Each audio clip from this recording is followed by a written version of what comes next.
was nothing, just lights in the trees, a trick of the frost, a ghost on the breeze. But I saw a mirror older than me, staring through time like it wanted to speak. The forest went silent, the world held its breath. Something was watching beyond life and death. We stepped through the green, boots breaking the seal, not chasing a light, but something too real. I came back with salt on my skin, my mind split wide when the storm got in. They call it a test, but I know the deal. History blinks beneath the green veil.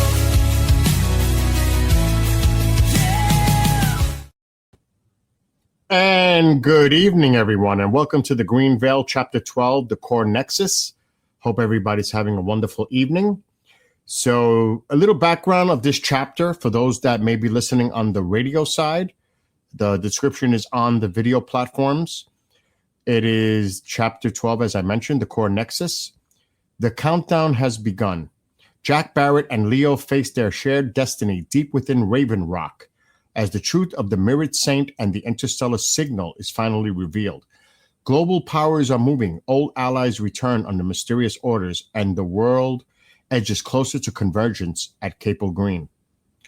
The Core Nexus brings escalating revelations, tense alliances, and the chilling origin of a phenomenon that began in 1980 and is about to return. So that's a little background for those that are listening right now on the radio side. And we're going to get right to it. So here we go. Chapter 12, the Core Nexus.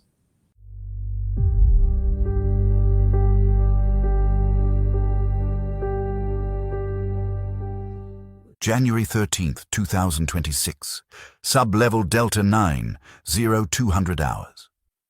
Classified zone, Echo Frame, active.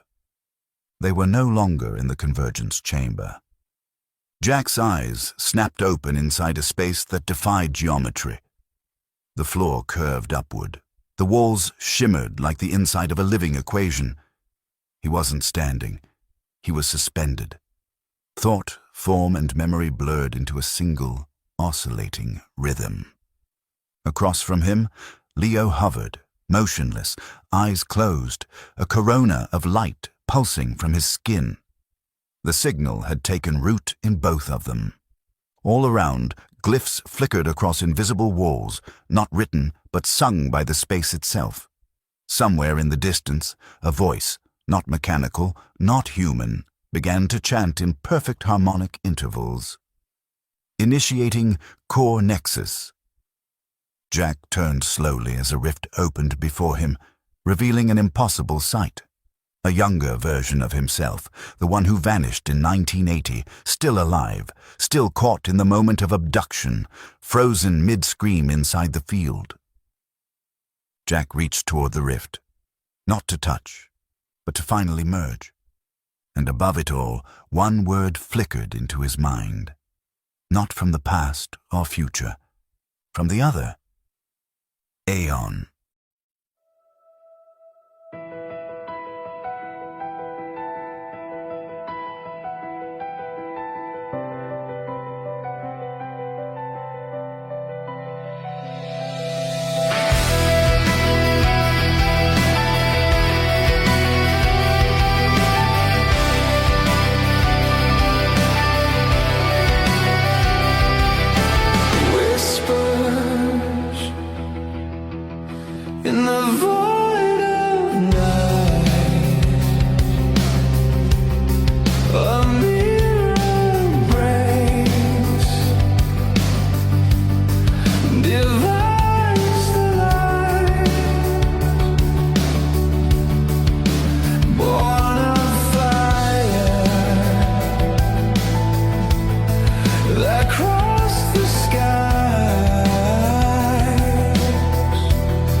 the silent choir, fields of glass, a living wine, the forest waits, the signal calls through fractured gates, the memory falls. Saint of the echo, silent and near, harbinger born from a cosmic sphere. Jack remains but the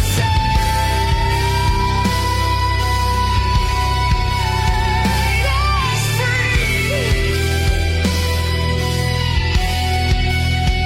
Which of them holds humanity's key?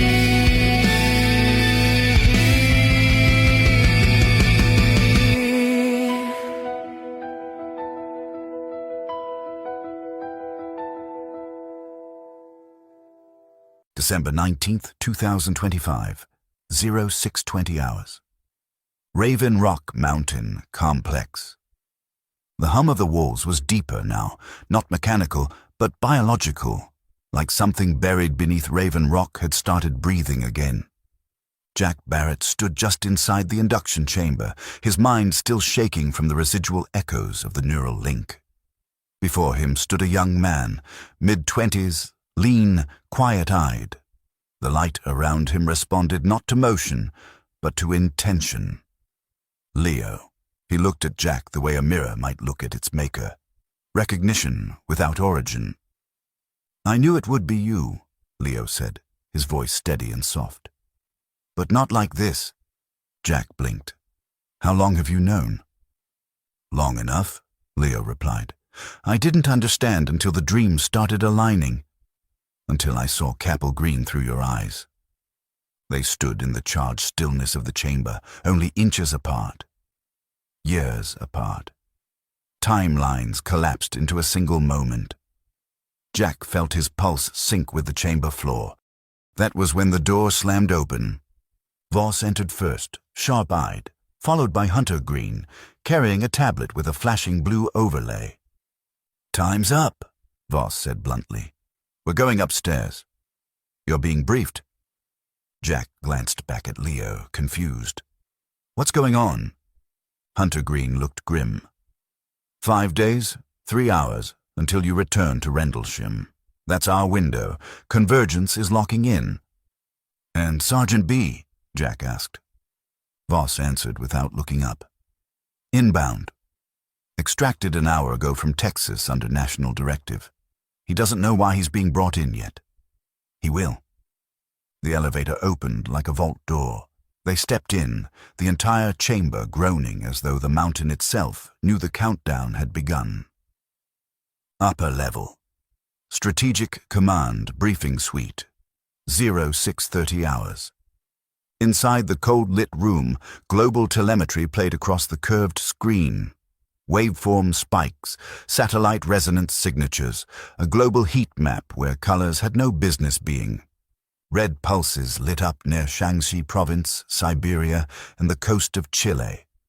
"China's leading the telemetry replication race," Voss said, voice clipped. "They've started open activation sequences in 2 of their deep field facilities. That alone could destabilize the global signal field." Hunter Green tapped his screen. "Russia's moving satellites. Iran's moved 2 anti-satellite systems near known signal hubs, and we're tracking unauthorized drone incursions near this mountain." Jack took a step toward the screen. "You think someone's going to hit Raven Rock?" Voss didn't blink. "We think someone might hit the country." The lights dimmed slightly as an encrypted transmission began behind them. The presidential seal flickered onto a secure display. President Rayner is preparing to speak to the leaders of 11 nations, Hunter Green said. He's going to try and buy us time, keep global disclosure off the books until Christmas Eve. If we lose control of the narrative before then. Leo finished the sentence. Humanity won't survive what's coming. Meanwhile, airspace over Delaware. 0645 hours. Sergeant B sat in the back of a blacked-out Gulfstream jet, hands resting on his knees. He'd been picked up at 0400, told nothing. The airman who escorted him wore a badge he didn't recognize. The only words given were, Mission Recall. Level 9. He hadn't heard that level since 1980. Looking out the window, he could see the faint sliver of dawn over the trees. His gut twisted. Jack, he whispered to himself. What the hell did you get us back into? Raven Rock, Staging Room Gamma, 0700 hours. Jack and Leo sat across from each other in the circular prep room. Voss moved between two control panels while Hunter Green affixed biometric sensors to Leo's wrist and sternum. We're going to start alignment prep, Hunter Green said. Just stabilize your vitals. This isn't just psychological. Your signal fields are now harmonizing in real time. If you desync, we fracture, Jack finished. He could feel it. The signal wasn't quiet anymore. It was demanding. Voss paused. The president's call begins in 8 minutes. Once he finishes, the clock accelerates. Jack glanced at the digital wall display. T-minus. 5 days, 3 hours, 2 minutes. The convergence wasn't a theory anymore. It was alive, and it was waiting. December 19th, 2025. 0710 hours, Eastern Standard Time. Raven Rock Mountain Complex. The sound of boots echoed through the tunnel. Sergeant Adrian B. stood alone, surrounded by silent escorts in black uniforms. No insignia, no names. The blast doors had closed behind him minutes ago, and each level deeper brought back something he'd spent decades burying. He passed a radiation scan, a biometric sweep, and 2 retinal locks. No one explained anything. But he didn't need them to. The last time he felt this cold in his blood was in Rendlesham. A man in a suit approached, a handler. Follow me. Colonel Barrett is waiting. Sergeant B blinked. Colonel? The man didn't respond. They walked. Presidential transmission, secure node 7, 0715 hours. In a dimly lit conference room deep inside Raven Rock, a ring of encrypted hollow panels glowed around a central table.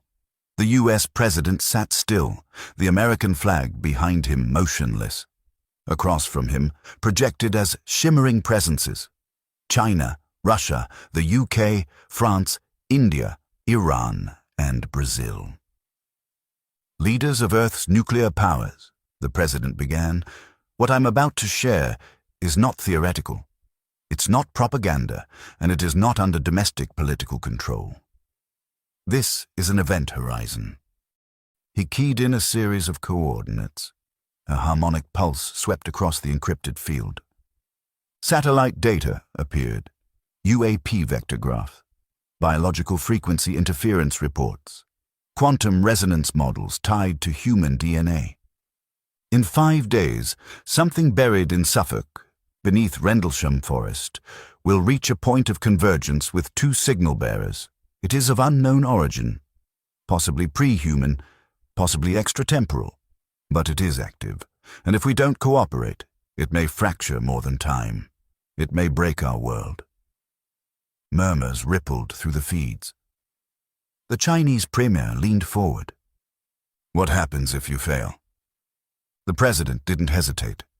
We don't get a second attempt. And the boy? Asked the Russian chair. He's not a boy anymore.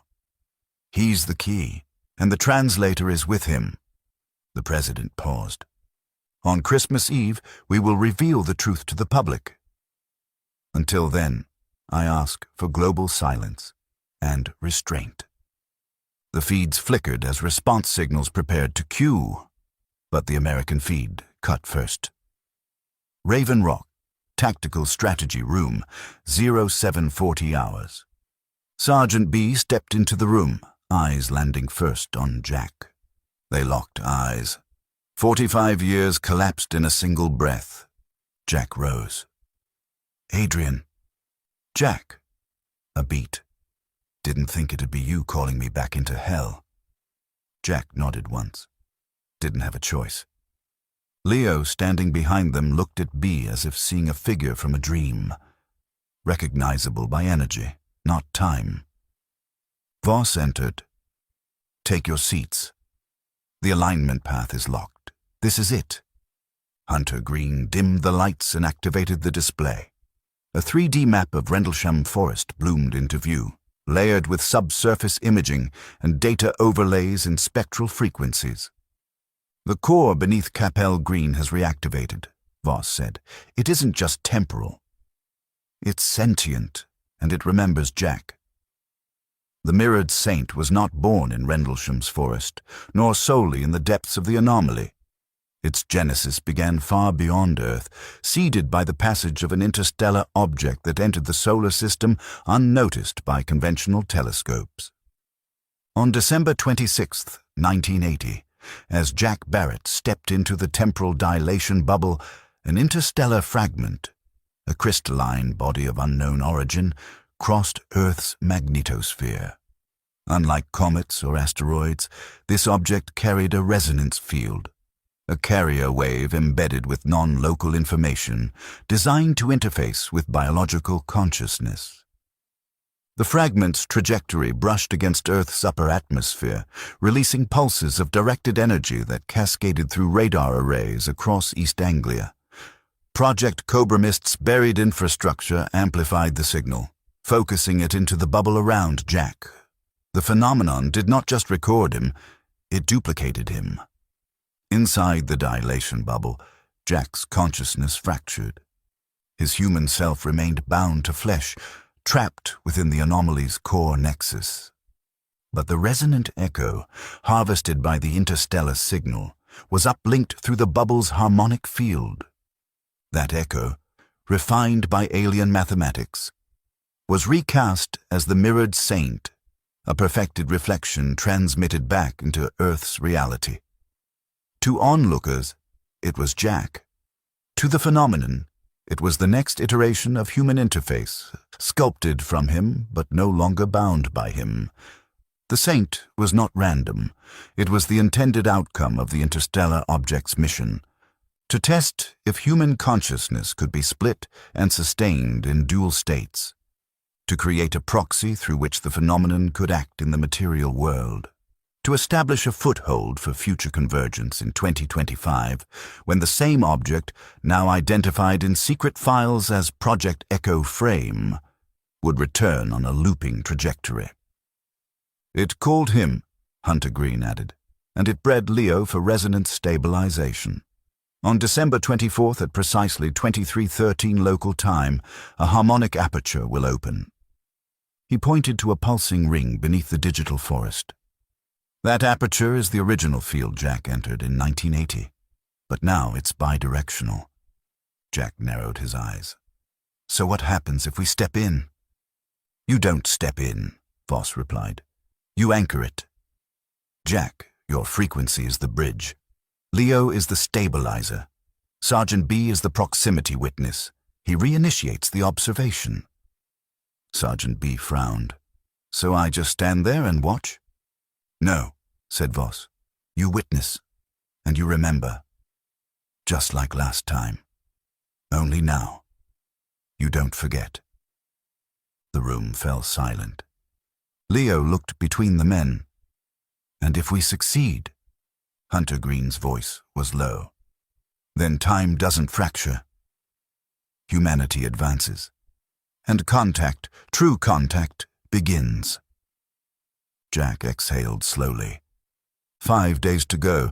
The forest was waiting. Chapter 12 closes on a series of escalating revelations and convergences at Raven Rock. Jack Barrett meets his son Leo in the induction chamber, their connection confirming that resonance between father and son is key to stabilizing what's coming. Dr. Voss and Hunter Green brief them on the 5-day countdown until the convergence reopens at Rendlesham. Meanwhile, Sergeant Adrian B. is recalled under mysterious Level 9 orders, his return marking a rekindling of the 1980 nightmare.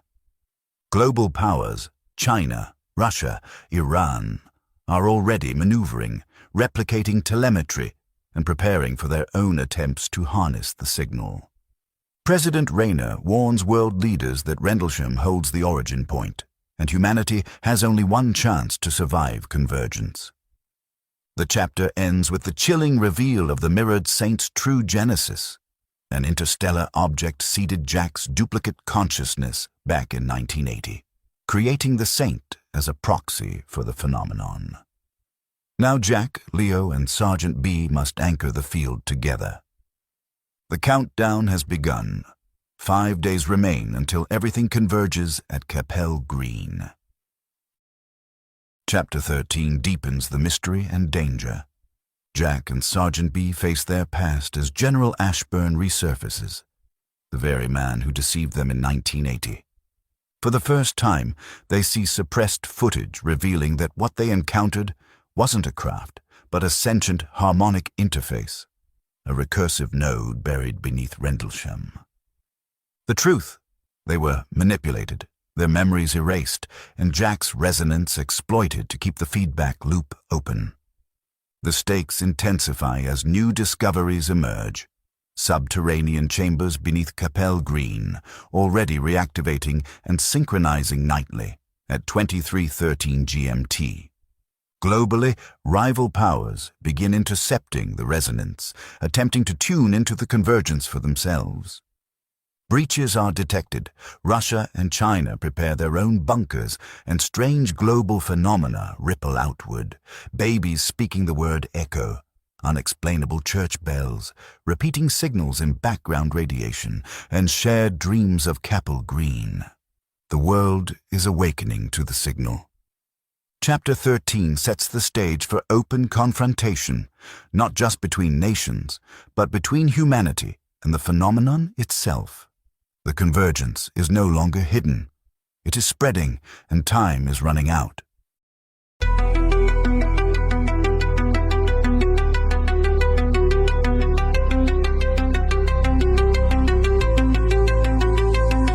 Through the silence of time, I walked alone, but the stars knew my name in undertone. From Rendlesham woods to Saturn skies, I carry the echo, I lived the why. It wasn't the end, it was unfolding. Not contact made, but truth beholding. Beyond the war, beyond the flame, we were just shadows, we became. All right, there you go. Now, I now figured out why John did not want to give too many hints about what was coming, because this one pretty much lays it all out. I mean, it's putting all the pieces together, and it's interesting that John wrote this before we even knew about 3i Atlas. That is like, wow. Now I understand. Now I get it, why he didn't want to give us hints based on what was coming up in chapter 12 and beyond. So make sure to tune in every Thursday. We have 10 more chapters to go. And I have a feeling it's about to really get intense. It's already been intense, the series, but wow, 12. Really interesting how it all just starts to come together. Now, he has told me that there is still a couple of curveballs yet to come. So we'll have to stay tuned and find out more. But don't forget, on Saturdays, we have the live preview and review shows at 8 p.m. Eastern time. So you can check that out on all the audio platforms, everywhere you find podcasts. Also on all the KGRA digital broadcasting platforms, YouTube, Facebook, on Rumble, and on X. It's at Global Radio Live. So make sure to tune in every week. All right, everybody, we're out of here. We'll see you soon, and we'll see you on Saturday Live. So till then, have a great rest of your evening, and we'll see you next week.